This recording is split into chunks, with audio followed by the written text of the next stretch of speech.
Capturing is finally back in Sand Raiders of Sophie with update number 6. I'm CallMePhillip, the #1 source for sand content, updates, and gameplay, and we're going to go through everything in the recent changelogs and how this will impact your gameplay moving forward. First, we have to talk about it, and I will be honest. Capturing is going to shell shock many of you since you weren't used to it during the playtest era.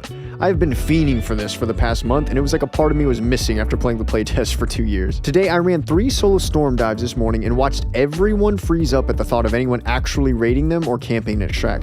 This changes the pace of sand drastically in solos and duos, but much of big squad stuff won't experience much of a gameplay change as capturing there is extremely tough. You need to be prepared for this pace change if you aren't used to it. Get ready for the pirates. Start considering more doors on your builds now. 2 doors to your captain's compartment just isn't going to cut it. Along with capturing, a change was made where even if the captain compartment breaks, the trampler is still capturable. Prior to this change, if y'all didn't know, you would actually have to repair the whole entire compartment, and it was a huge problem if you broke it. This change is amazing in my opinion and incentivizes using cannons to even shoot the captain's compartments if the opportunity arises. It also incentivizes you to be more thoughtful on where that cabin is placed on your trampler. I could go on and on about my love for capturing and how it will revive the game, but for now, let's move on to the matchmaking updates. I didn't think this would actually go through because devs were hesitant towards it, but duo queuing is now a thing in Sand. This is amazing, assuming enough people play the game to accommodate the servers. They also adjusted small crews to have 3 to 4 players and large crews to have 5 to 6 players, which balances out the power of people in each mode. If there were 200,000 hourly players, this update wouldn't be a huge concern for me, but I do fear of longer queue times or understacked lobbies for player counts. This is something that honestly feels more like a test for the devs that they implemented rather than a permanent change, so let's not get too excited about all this staying around forever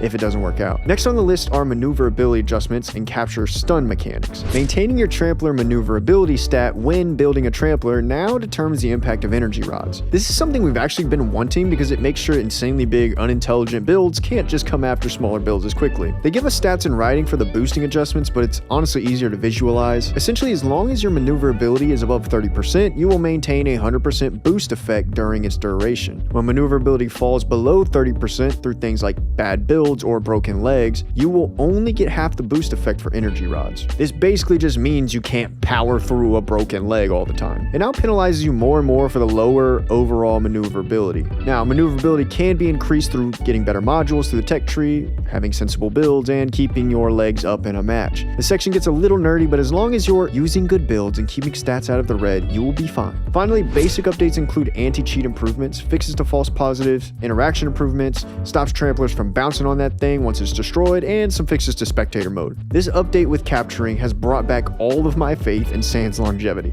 This mechanic truly makes the game feel like an extraction shooter because you can zero to hero and it opens up more playstyles. I can't wait to see this game continually improve. Let me know what you think about these changes and be sure to subscribe for more lightning fast updates and other forms of content in Sand. See you in the dunes, Raiders.